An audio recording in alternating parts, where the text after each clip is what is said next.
হয়তো অল্প কিছু উন্নতি হয়েছে। আমি সেই সমস্ত বাবুদের কাছে বলছি, এখানকার ছেলেমেয়েরা আর্টস, কমার্স, সায়েন্স নিয়ে পড়াশোনা করছে এবং সঠিকভাবে তার পিতামাতা গাইডলাইন না দেওয়ার জন্য আজকে কিন্তু এই জয়নগরটা শুধু জয়নগর নামেই মানুষ কিনেছে। জয় যদি আসতো একটা পরিবারে, যে এই ঘরের একটা মেধাবী ছাত্র ছিল, তার আর্থিক কন্ডিশন বাজে ছিল, এই নয় তার বাবা মা খারাপ, তার বাবা মা চেয়েছিল আমার সন্তান মানুষের মতন মানুষ হয়ে যেন মাথা উঁচু করে বাঁচতে পারে। আর এই জয়নগর, এখানকার বাসিন্দারা বিপ্লবীদের জন্ম দিয়েছিল।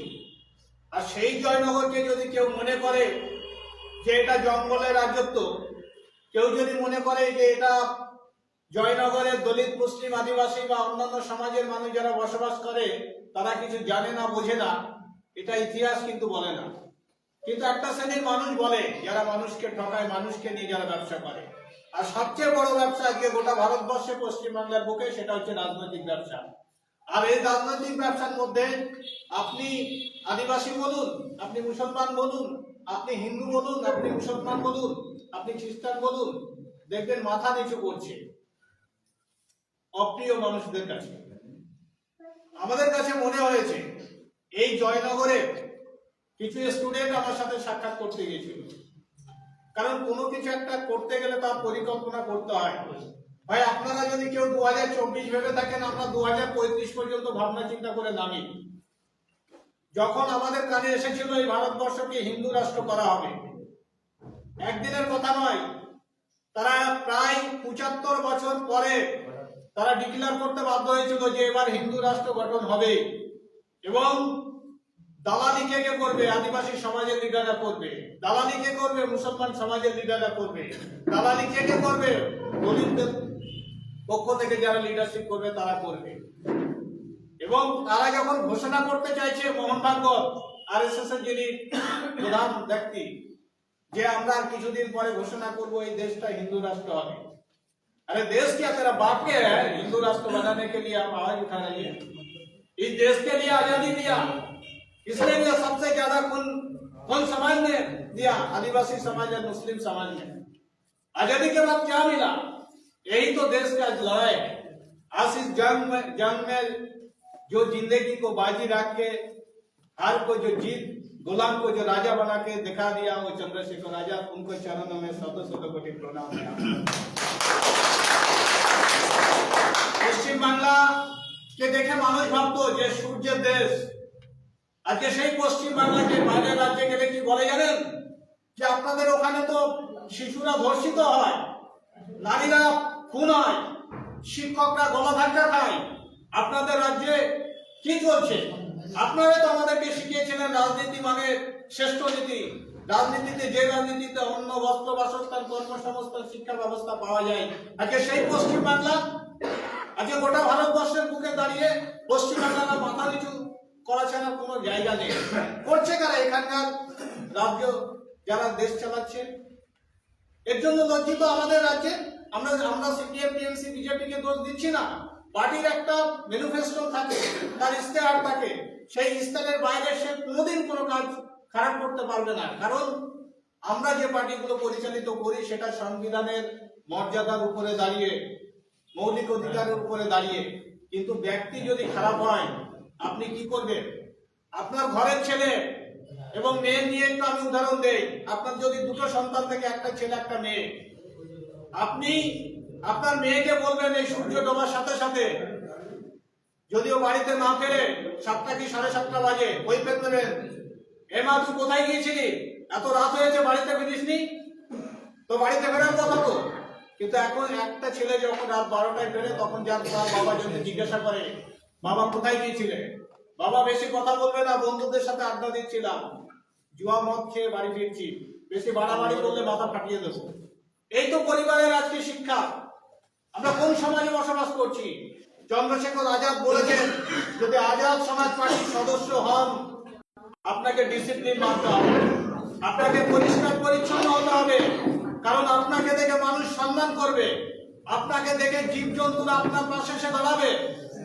আমরা তো গরুকে গরু মনে করি, জানেন গরু মানুষকে চেনে, মালিককে চিনতে পারে গরু, কিন্তু মানুষ এখনো মানুষকে চিনতে পারেনি। আমরা যে দেশের গল্প করি সেই দেশের সবচেয়ে বড় নায়ক কে ছিলেন? নেতাজি সুভাষ চন্দ্র বসু। তার স্বপ্ন কি ছিল? এই দেশে প্রত্যেকটা নাগরিক অন্ন, বস্ত্র, বাসস্থান, কর্মসংস্থান পাবে। কিন্তু যখন সরকার গঠন হলো দেশে, আমরা কি দেখতে পেলাম? একটা ধনী শ্রেণী, একটা গরিব শ্রেণী। আর সেটা আজকের ডেট পর্যন্ত সেই ধারাবাহিকতাটা চলছে।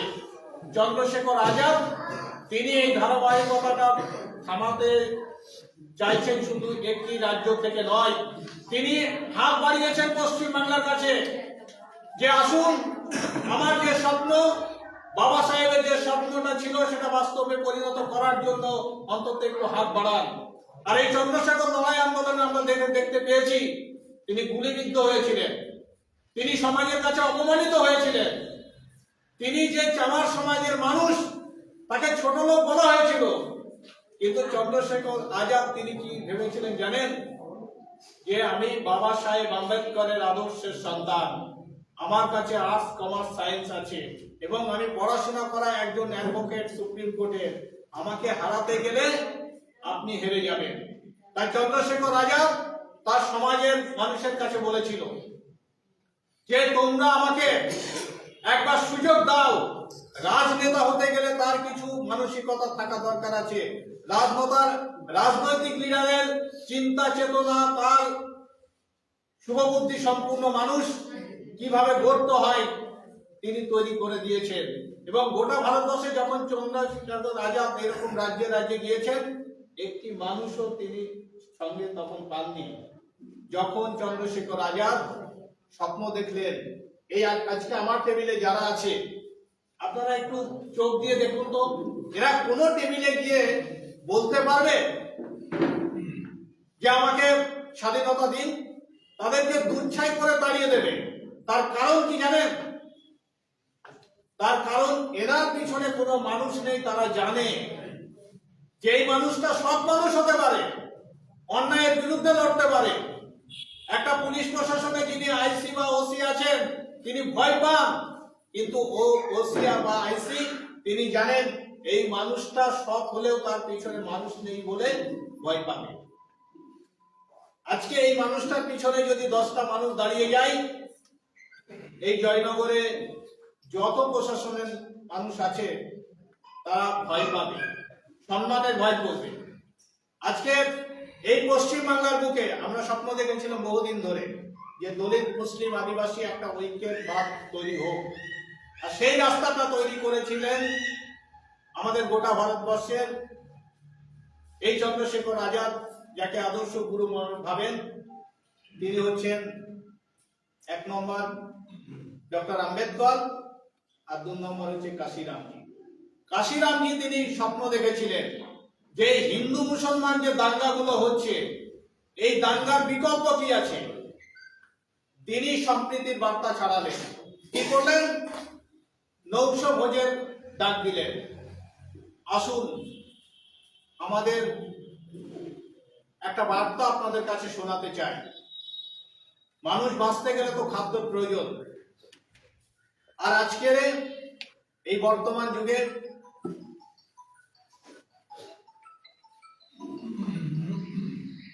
দাদা একটা মিটিং আছে, একটু পরে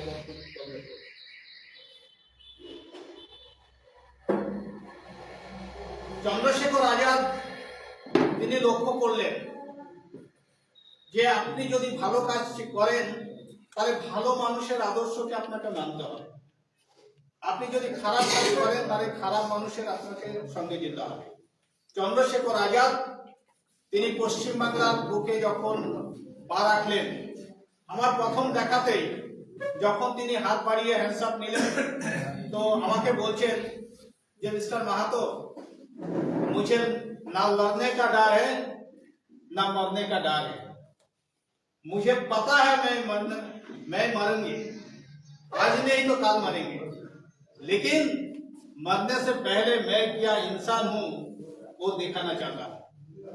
आज के चंद्रशेखर आजाद তিনি পশ্চিম বাংলার বুকে পা রেখেছেন এবং তার সার্ভে চলছে যে পশ্চিম বাংলাতে অন্তত 2 থেকে 4টে লিডার আছে যারা এখনো পর্যন্ত সরকারের কাছে মাথা নিচু করেনি বা কোনো অফারের কাছে এখনো পর্যন্ত তারা ভিক্ষা চায়নি। তার মধ্যে ইমতিয়াজ আহমেদ মোল্লা। আমাদের এরিয়াতে, বিশেষ করে আদিবাসীদের এরিয়াতে সরকার এবং পুঁজিপতিরা এত নজর দেয় কেন জানেন? আদিবাসীদের এরিয়াতে আছে খনিজ পদার্থ। আপনারা জানেন যে 35,000 মানুষকে উচ্ছেদ করার জন্য সেন্ট্রাল এবং স্টেট গভর্নমেন্ট দুজন যৌথভাবে কাজটা শুরু করছিল। মানুষকে খুন করা থেকে শুরু করে নারীদের অত্যাচার থেকে শুরু করে বন্ধ দিচ্ছিল না। তখন আমার মনে হয়েছিল এই ভারতবর্ষের বুকে দুটো সমাজ লড়তে পারে, একটা আদিবাসী সমাজ, একটা মুসলিম সমাজ। আমাদের কাছে তখন মনে হয়েছিল যে আমরা মুসলিম সমাজকে আহ্বান করি, আমরা এই অন্যায় অত্যাচার শোষণের বিরুদ্ধে লড়তে চাই, আসুন হাত বাড়ান। তখন হাতটা বাড়িয়ে দিয়েছিলেন ইমতিয়াজ মোল্লা। আমার সমাজ মনে করে যে ইমতিয়াজ মোল্লা যখনই আমার এরিয়াতে পা রাখে তারা ভাবে একজন সচ্চা এবং আচ্ছা মুসলমান পেয়েছি। মুসলমান হলে হবে না। মুসলমান শব্দের অর্থ কি আগে জানো তারপরে মানো। আপনারা কোরআনটাকেই ভালো করে পড়াশোনা করা শিখতে পারেননি, যার কারণে আপনার ঘরের ছেলেমেয়েরা কথা শুনছে না আপনার কথা। যদি শুনতো তাহলে গার্জেন বলে দিত কোথায় ভোট দিতে হবে আর কোন চাকরিটা করতে হবে আর তুমি কি কাজের জন্য এই দেশে জন্মগ্রহণ করেছো। আজকে আমাদের নিজেদের ঘর আমরা নিজেরা ঠিক করতে পারছি না। সেই ঘর ঠিক করার জন্য জয়নগর মানুষের কাছে, আমাদের কাছে আবেদন, আমরা আবেদন করছি, আসুন না। আমরা পৃথিবীতে আর কতদিন বাঁচব? আমাদের আয়ু আমরা দেখেছি, একটা সময় আমাদের পূর্বপুরুষরা 80-90 এত বছর বসবাস করত, কিন্তু আজকে আমরা একটা গড় হিসাব করে দেখলাম যে আমরা 60 বছরের মধ্যেই আমরা মারা যেতে পারি। কিন্তু এই 60 বছরের আমরা একটা ইতিহাস তৈরি করে যাব, যে ইতিহাসটা হচ্ছে আগামী জেনারেশনকে কেউ যেন না মারতে পারে।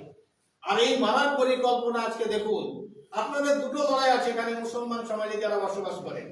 সেটা হচ্ছে কি, আপনার ধর্মস্থান একটা, আর একটা শিক্ষা স্থান মাদ্রাসা।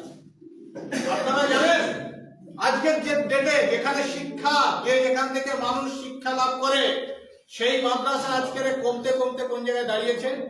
এই যে সরকারকে আমরা রক্ত দিয়ে সরকার গঠন করেছি, এই তৃণমূল সরকার আজকে 77টা মাদ্রাসা বন্ধ করে দিয়েছে। আপনি কোথায় যাবেন? শিক্ষার জায়গাটা যদি আপনাকে ভেঙে দেয়, মেরুদণ্ডটা ভেঙে দেয়, আপনি কোথায় কথা বলবেন? আর এখন তো ধর্মস্থানগুলো তো সুস্থির হচ্ছে। কেউ কেউ বলছে যে ওই হনুমানের লেজ নাকি মাটির তলা দিয়ে চলে গেছে ওই বাবরি মসজিদের ভিতরে। আমি এখান থেকে দায়িত্ব নিয়ে বলছি, मैं किसी से डरता नहीं हूं, मौत से कभी नहीं डरता हूं, मौत मुझसे डरता है। क्यों जानती है? इस देश की आजादी के लिए जो लोग शहीद हुआ है वो हमारा खानदान है। क्यों डरेंगे? ये आजाद देश है। आजाद देश में अगर आजादी नहीं मिलेगा ये देश किसी को नहीं हो सकता।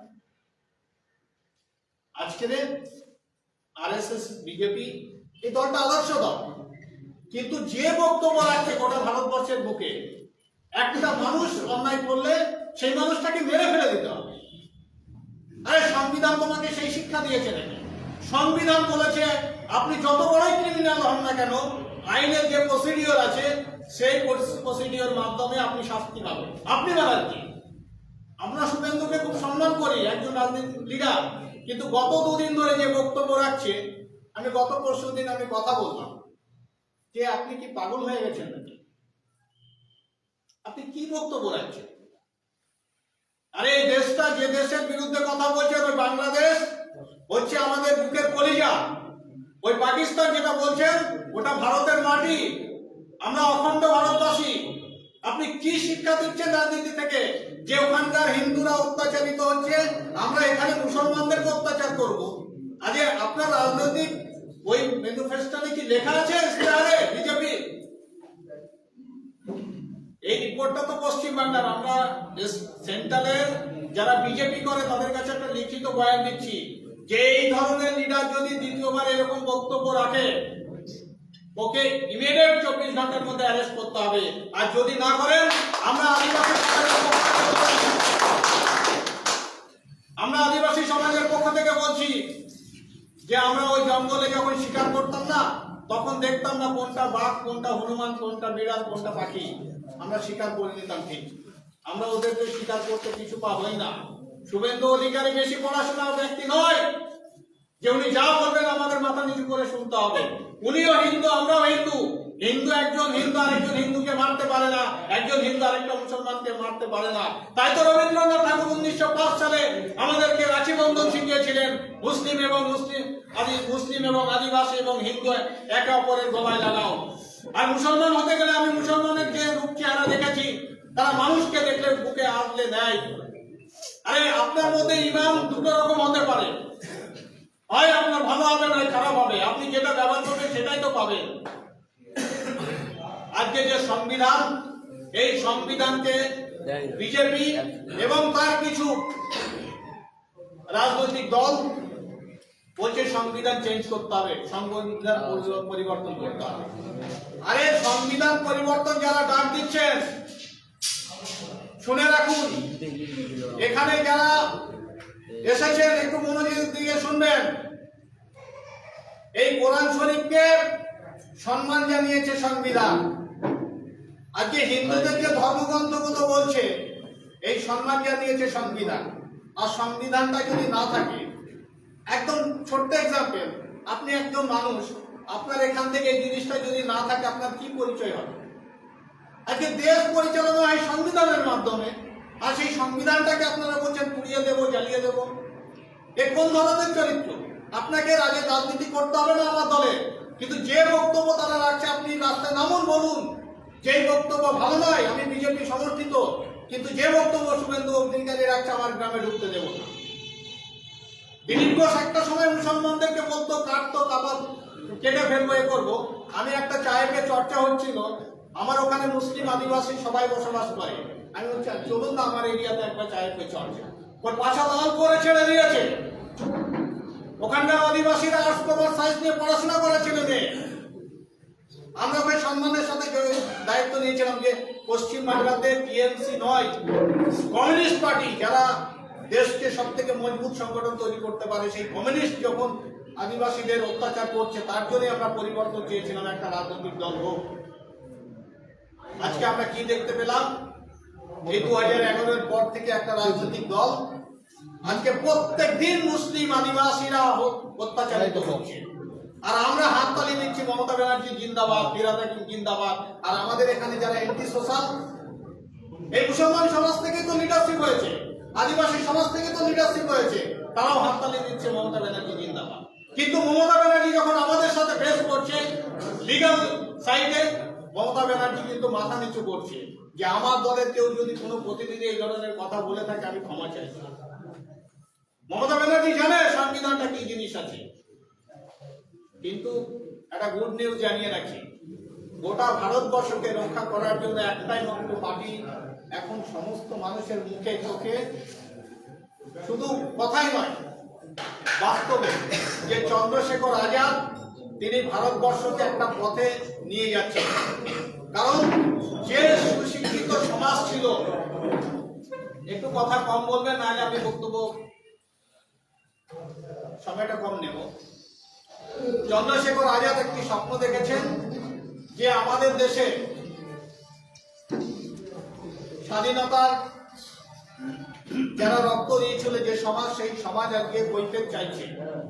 অর্থাৎ আপনারা জানেন, যারা মুসলমান সমাজের মানুষ, সাচার কমিটি রিপোর্ট জানেন, যে সময় Mondal commission Sachar committee report তৈরি করেছে 27% মুসলিম ছিল, চাকরির সংখ্যা ছিল 5%। আজকে কমতে কমতে ভারতবর্ষের দিকে চাকরির সংখ্যা মুসলমানদের 0.5। একটু মুসলমান সমাজকে ভাবতে বলছি, আপনার ঘরের ছেলে মেয়েকে তো পড়াশোনা করে বড় জায়গায় নিয়ে যাবেন, কিন্তু চাকরির যে লেভেলটা, সেই লেভেলটা 0.5 এর জায়গায় চলে এসেছে। আদিবাসীদের 8% ছিল, চাকরির লেভেলটা আজকে কমতে কমতে 4% দাঁড়িয়েছে।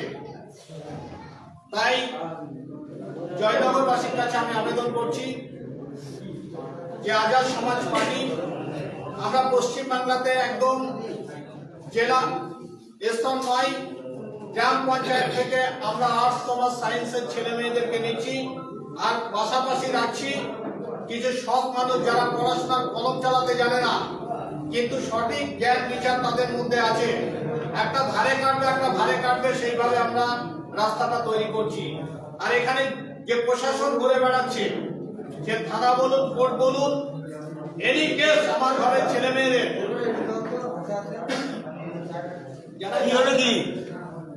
যারা চা দিচ্ছেন একটু আস্তে আস্তে কথা হচ্ছে কেন?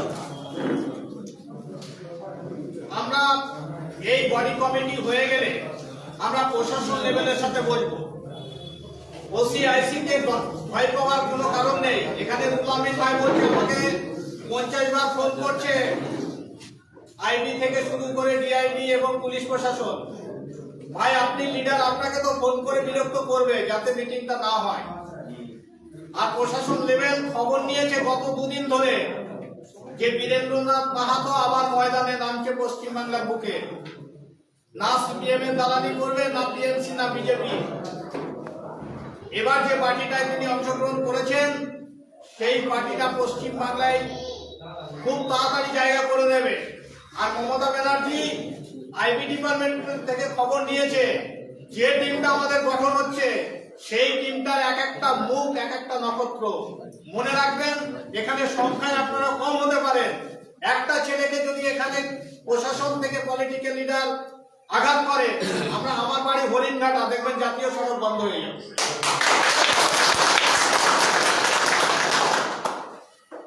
স্বরাষ্ট্র দপ্তরের মন্ত্রী অমিত শাহ আমাদের শহীদ বিরসা মুন্ডার ছবি এরকম উল্টে ধরেছিলেন বাঁকুড়ার মাটিতে।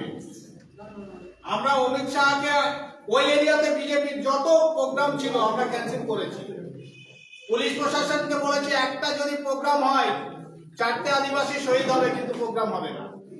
ওই অমিত শাহকে ক্ষমা চাইতে হবে, তবে এখানে প্রোগ্রাম হবে। আর অমিত শাহ বুঝতে পেরেছিল যে এখানে যারা মুখে বলছে তারা কাজে বিশ্বাসী। আর মমতা ব্যানার্জিও জানে আমি যাদের সাথে লড়বো তারা ওই ছোট গুলি থেকে বড় গুলি পর্যন্ত তৈরি করে বড় হয়েছে এবং তারা প্রতিনিয়ত শহীদ হওয়ার জন্য তারা তৈরি হয়ে গেছে। মানুষ তো শিয়াল কুকুরের মতন মরবে ভাই, সেই মৃত্যুটা মৃত্যু নয়। মৃত্যু যদি হয় আমাকে এই আজাদ ভারতবর্ষে একটা মানুষের স্বাধীনতা দিয়ে তবে আমি মৃত্যুবরণ করব।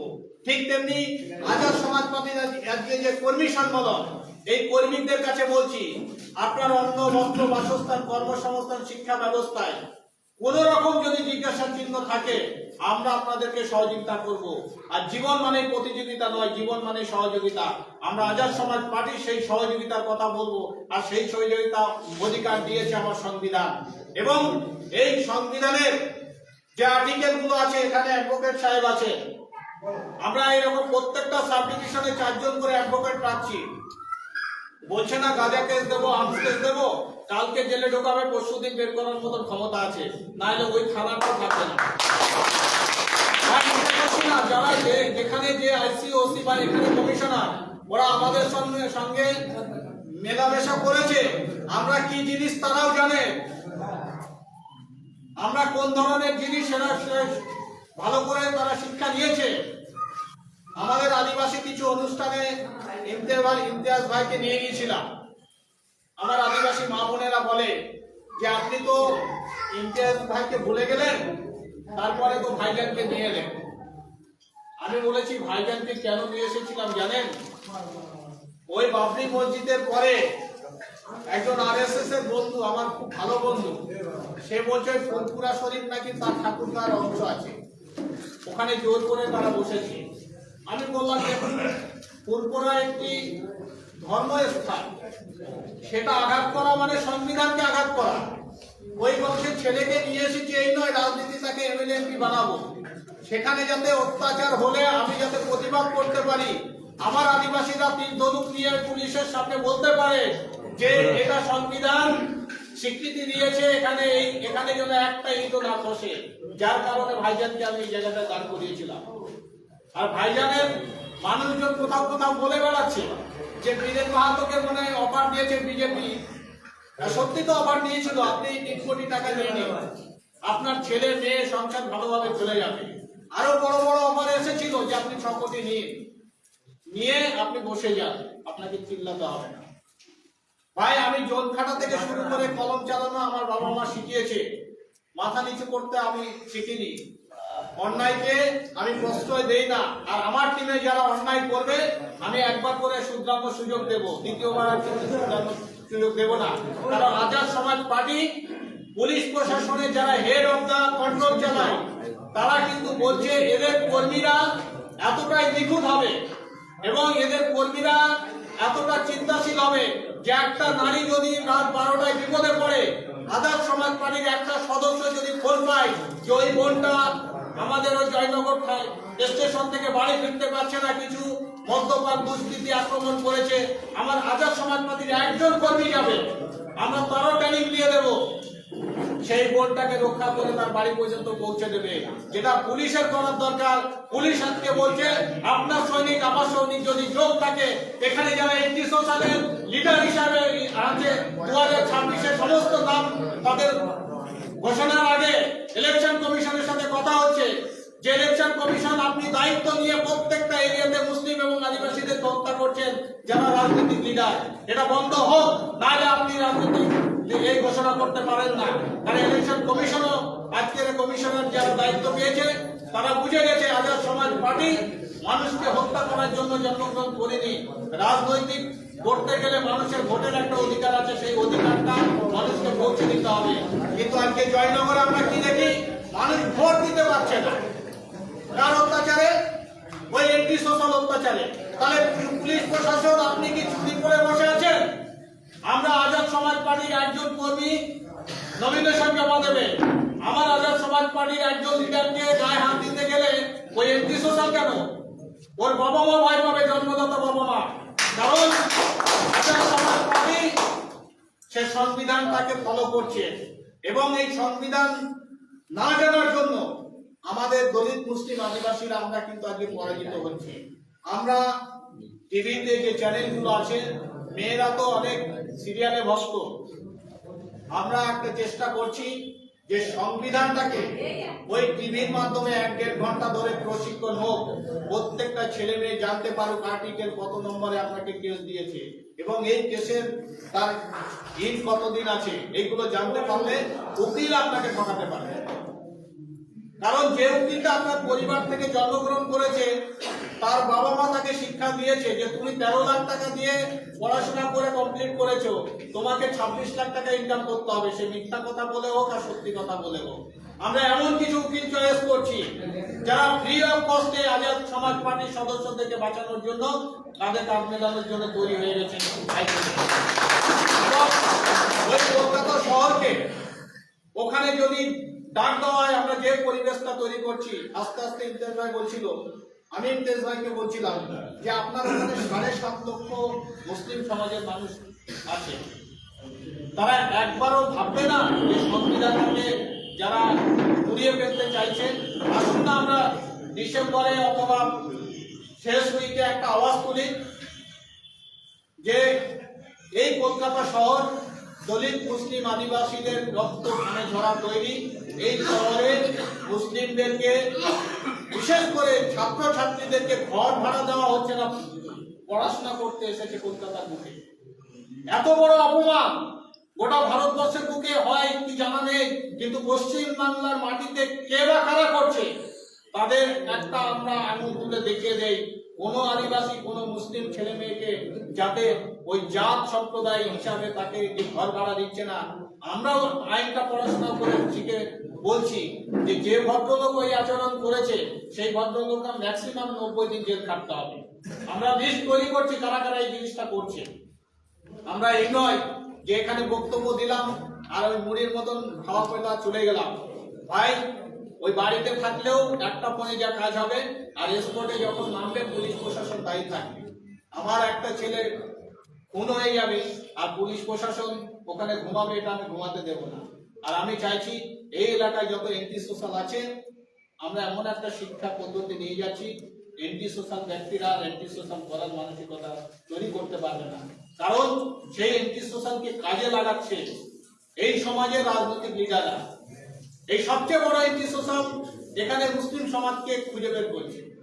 ভাই, এন্টি সোশ্যাল মুসলিম সমাজ হতে পারে না, এন্টি সোশ্যাল আপনার পার্টির লিডার হতে পারে, কিন্তু আপনি দোষ দিচ্ছেন ওই মুসলিম সমাজের মানুষগুলো এন্টি সোশ্যাল। তাই সর্বোপরি বলি, আজাদ সমাজ পার্টির যিনি পশ্চিমবাংলার ইনচার্জ, একজন ভালো ভদ্র মানুষ পেয়েছে ইমতিয়াজ ভাই। আমরা 100 জনের মধ্যে যদি 80 জন আদিবাসী থাকি, আমরা ময়দানে 75 জন নামবো। আপনারা মুসলমানরা 32% আছেন, অন্তত 27 জন নামুন পশ্চিমবাংলার মাটিতে। ওই মমতা ব্যানার্জি যে কথাটা বলছিল না, যে গরু দুধ দেয় সে গরুর লাঠি খাওয়া ভালো, আপনাদেরকে তো অপমান করেছে। আমরা সেই জবাবটাও সেদিন নিয়ে নেব যে আদিবাসী আর মুসলিম ইউনাইটেড হয়ে গেলে সরকারে কে থাকে আর না থাকে, আমরা সেটা চিন্তা ভাবনা করে এগোচ্ছি। মমতা ব্যানার্জি গত পরশুদিন পর্যন্ত ইমতিয়াজ ভাইয়ের কাছে মেসেজ দিচ্ছে যে ইমতিয়াজ ভাই, আজাদ সমাজ পার্টি পশ্চিমবাংলার বুকে আসলে এখানে তো দলিত মুসলিম আদিবাসীরা ইউনাইটেড হয়ে গেলে আর কোনো দলে টিকতে পারবে না। আমরা মতুয়াদের সাথে কথা বলেছি গতকালকে যে আপনাদের পরিবার থেকেই এমপি হবে এবং সেটা কোয়ালিটি কোয়ান্টিটি ইকুয়ালিটি ব্যক্তি দরকার, তারা সেটা নাম পেশ করবে আজাদ সমাজ পার্টির কাছে। আমরাও আদিবাসীদের একটা লিস্ট তৈরি করছি, যারা আর্টস, কমার্স, সায়েন্স এবং রাষ্ট্রসংঘ সম্বন্ধে জানে তাদের একটা লিস্ট তৈরি করছি। যেমন তেমন লিডারকে আমরা পাঠাবো না। ঠিক তেমনি মুসলিম সমাজের আমরা কিছু সৎ ব্যক্তি যারা এই দেশের জন্য কাজ করতে চায়, দেশবাসীর জন্য কাজ করতে চায়, এরকম কিছু সৈনিক আমরা তৈরি করছি। আমরা আলিয়া ইউনিভার্সিটির স্টুডেন্টদের সাথে কথা বলেছি, আসুন চাকরি আপনি পেতে পারেন, 60,000 থেকে 1,20,000 টাকা মাইনে হতে পারে, কিন্তু এই জায়গাটায় আপনি সমাজের জন্য কাজ করে যাবেন। আপনি 60 বছর পরে মারা গেলেও 600 বছর মানুষ আপনাকে মনে রাখবে, কিন্তু চাকরি করার পরে আপনি মারা যাবেন, বলেন ওই ভদ্র মানুষটা ভালো ছিল, চাকরি করেছে, খেয়েছে, ঘুমিয়েছে আর মরে গেছে, এই পর্যন্ত ইতিহাস থাকবে। আজাদ সমাজ পার্টি আপনাকে আহ্বান করছে, আসুন, এই দেশটা আমাদের, এই দেশকে বাঁচাতে হবে আমাদের, এই বলে সকলের সার্বিক মঙ্গল কামনা করছি। এবং আগামী আমরা ডিসেম্বরের প্রস্তুতি পর্ব আমাদের শেষ হবে, জানুয়ারি ফেব্রুয়ারিতে আমরা ময়দানে নামবো। আর এমন ভাবে নামবো সরকার যেন বুঝতে পারে ভোট আসার আগে এরা জিতে যাওয়ার সেই মাস পাওয়ার মার্কেটে নামিয়েছে। আর আমি চাইছি, আমি 6 ডিসেম্বর একবার মার্কেটে নামিয়েছিলাম, এই ইমতিয়াজ ভাই ছিলেন, যিনি কমিশনার ছিলেন, তিনি বলছেন আপনি তো বলেছিলেন যে 10,000 লোক হবে, এখন তো দেখছি আপনি 35,000 লোক নিয়ে এসেছে, আমি কন্ট্রোল করবো কিনা, পুরো রাস্তা জ্যাম হয়ে গেছে। তাই আমি বললাম আরেকটা দিন আসবে, প্রত্যেকটা কলকাতার যে গাড়িগুলো চলছিল অন্তত একদিনের জন্য ওই ধোঁয়াটা বন্ধ করে দেবো। সকলেই ভালো থাকবেন। এখানে শাহবাবু ছিলেন, চলে গেলেন মনে হয়। আচ্ছা দাদা, আমি একটা কথা আপনাকে জিজ্ঞাসা করছি, মুসলিম আর আদিবাসী কথা বলছেন, আর মনে কি এই ভাবনাটি জানেন?